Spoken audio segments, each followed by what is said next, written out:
ஓம் நம சிவாய. அடுத்தபடியாக அறிவோம் ஆன்மீகம்.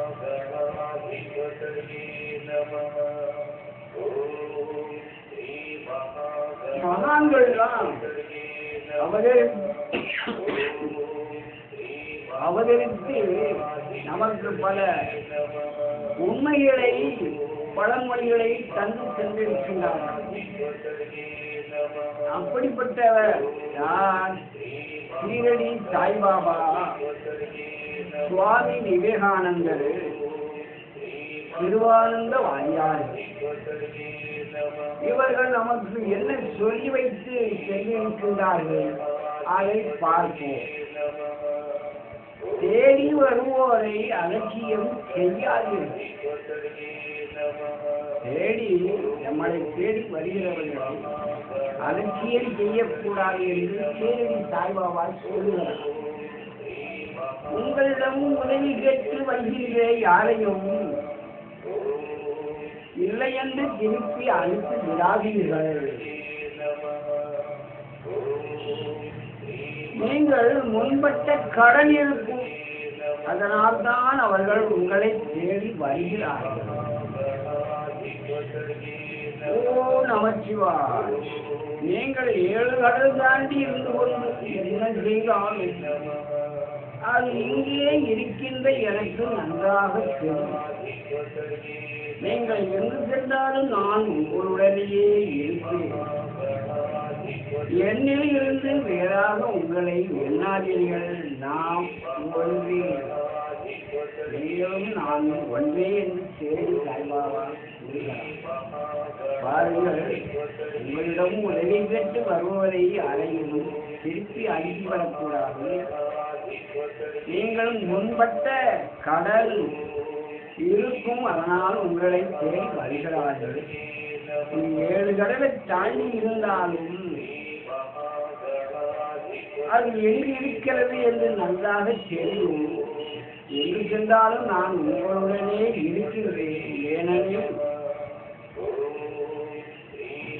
என்னிலிருந்து வேறாக உங்களை நீ கருத வேண்டாம் என்று எண்ண வேண்டாம் என்று சொல்லி சாய்பாபா அவர்கள் சொல்லுகிறார்.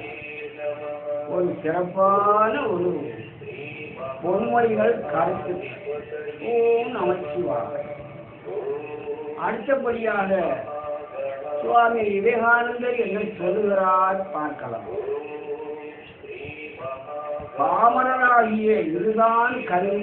தலைப்பு பாருங்கள், இதுதான் கல்வி. பாமரர் ஆகிய பொதுமக்களை வாழ்க்கை போராட்டத்திற்கு தகுதி பெற்றவர்களாக இருக்க, பாமர மக்கள் ஏழை மக்கள் இருக்கின்றார்களே, அவங்களுடைய வாழ்க்கை போராட்டத்திற்கு தகுதி பெற்றவர்களாக இருக்க உதவி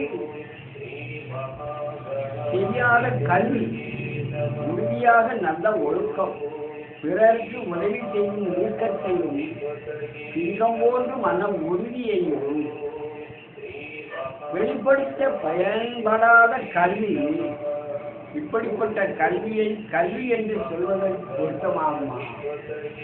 யாருக்கும் பயன்படாத கல்வி, உதவி செய்யாத கல்வி, ஒழுக்கம் இல்லாத ஒரு கல்வி, யாருக்கும் பயன்படாத கல்வி, இது ஒரு கல்வி ஆகுமா? அந்த விவேகானந்தர் சொல்லுகிறார். ஓ நமச்சிவாய்.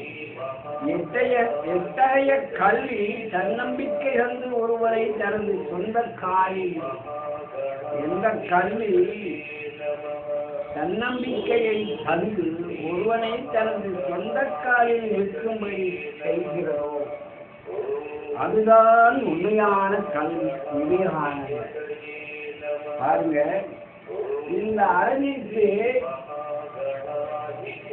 நமக்கு இதுதான் கல்வி என்ற ஒரு தலைப்பில் விவேகானந்தர் அவர்கள் நமக்கு சிறந்த கருத்துக்களை கல்வி இருக்கின்றார். எல்லா கல்வியும் ஒழுக்கமாக என்ன ஆக இந்த விவேகானந்தருடைய கருத்துக்களை நாம் கொணர்ந்து கிரகித்து அவருடைய கருத்துக்களை நாம் பின்பற்றுவோம். நாம் சொந்தக்காலிலே கல்வி கற்று நிற்போம் என்று கூறிக்கொண்டு அடுத்தபடியாக ஒருவரை பற்றி தெரிந்து கொள்ளலாம். அதுவும் ஆன்மீகம். கிருமானந்த வாரியார் இவர் என்ன சொல்கிறார்? அடுத்தவர்களை பின்பற்றலாமா என்று கிருமானந்த வாரியார் என்ன சொல்கிறார் பார்க்கலாம். எதனையும் பலமுறை மனதில் சிந்தனை செய்யுங்கள். எதனையும் பலமுறை சிந்தனை செய்ய வேண்டும். ஒருவர் போன வழியில் சிந்திக்காமலே பின்பற்றி செல்வது ஒருவர் செல்லக்கூடிய வழியை சிந்திக்காமலே பின்பற்றி செல்வது மூடத்தனம் என்று சொல்கிறார்.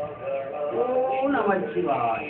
உடம்பில் எத்தனையோ உறுப்புகள் இருந்தாலும் கண் மிகவும் முக்கியமானது. கண்ணுக்கு அடிகளும் தாட்சண்யம். அப்படிப்பட்ட கண்ணை பார்த்தாலே ஒருவன் குணத்தை அறிந்து கொள்ளலாம். கிருபானந்த வாரியார்.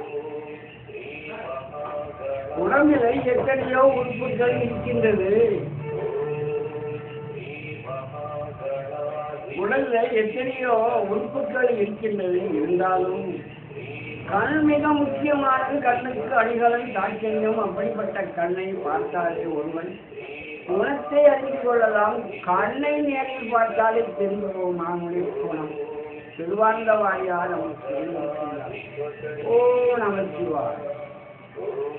இதுவரை அறிவோம் ஆன்மீகத்தை பற்றி நாம் மூவர் இந்தியரை சாய்பாபா, விவேகானந்தர், திருவானந்த வாரியார் அவர்களை பற்றி கருத்துக்களை அறிந்து கொண்டோம். ஒருவோம் பின்பற்றுவோம் என்று கூறிக்கொண்டு இத்துடன் முடித்துக் கொள்கிறே. நன்றி, வணக்கம். சிவயோகி சதாசிவ சித்தர். ஓ நமச்சிவாய். சோபாம்.